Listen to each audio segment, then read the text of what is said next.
Quand l'âme est séparée de l'esprit, nous pouvons alors discerner ce qui procède de Dieu, de ce qui procède de nous-mêmes. Il faut que l'esprit se dégage de l'emprise du moi de l'âme. Cela n'est possible que par une attitude de foi à l'égard du Seigneur, en demeurant dans la position et en refusant de répondre aux sollicitations de son âme. C'est le chemin qui conduit à la délivrance et au salut de notre âme. Un autre aspect de la croix commencera après cette séparation. Selon Philippiens 3, la conformité à la mort de Christ. Lorsque la séparation est devenue effective et que le croyant vit et marche dans l'esprit, cette conformité s'accomplit alors que nous demeurons unis à Christ dans sa mort. La croix doit être appliquée de manière constante afin que sur la base de la séparation, tout ce qui relève de l'indépendance ne soit plus possible. Le Saint-Esprit rendra aussitôt évident si telle ou telle chose vient de lui ou de nous. C'est une œuvre absolument indispensable qui doit s'accomplir en chaque enfant de Dieu, afin qu'il parvienne à une véritable expérience de la vie vécue dans l'esprit. Autrement, nous resterons influencés par notre âme et liés à nous-mêmes avec toutes les erreurs et les conséquences qui en découleront. Nous ne pourrons pas chercher ou trouver la volonté de Dieu avant de pouvoir faire la distinction entre l'âme et l'esprit.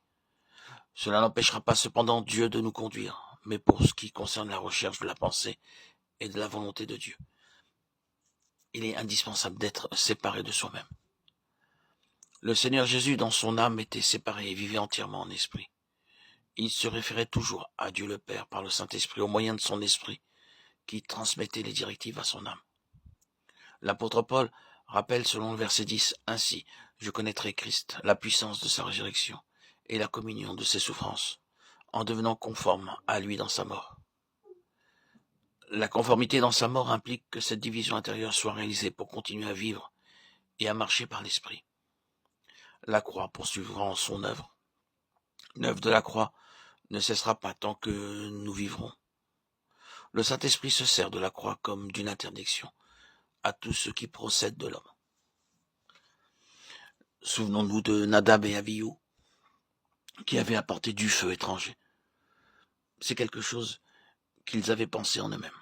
Le verdict de Dieu fut la mort, et tout ce que nous ferons par nous-mêmes sera sanctionné de la même manière. Ne croyons pas que Dieu retiendra ce que nous faisons. C'est un verdict irréversible.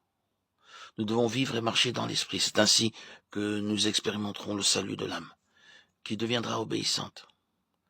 C'est ce que rappelle l'apôtre Pierre dans l'introduction de sa lettre. Afin qu'il devienne obéissant et participe à l'aspersion du sang. Jour après jour, nous devons apprendre l'obéissance. C'est une attitude quotidienne et continuelle vers laquelle notre cœur doit tendre. Nous n'avons pas de désir pour Dieu sur un plan naturel. Et ce que nous désirons pour lui doit venir de lui. Il y a encore en nous beaucoup de liens qui doivent être coupés les uns après les autres. Ce n'est pas l'œuvre d'un jour et durant toute notre vie. La croix agira, si nous le lui permettons.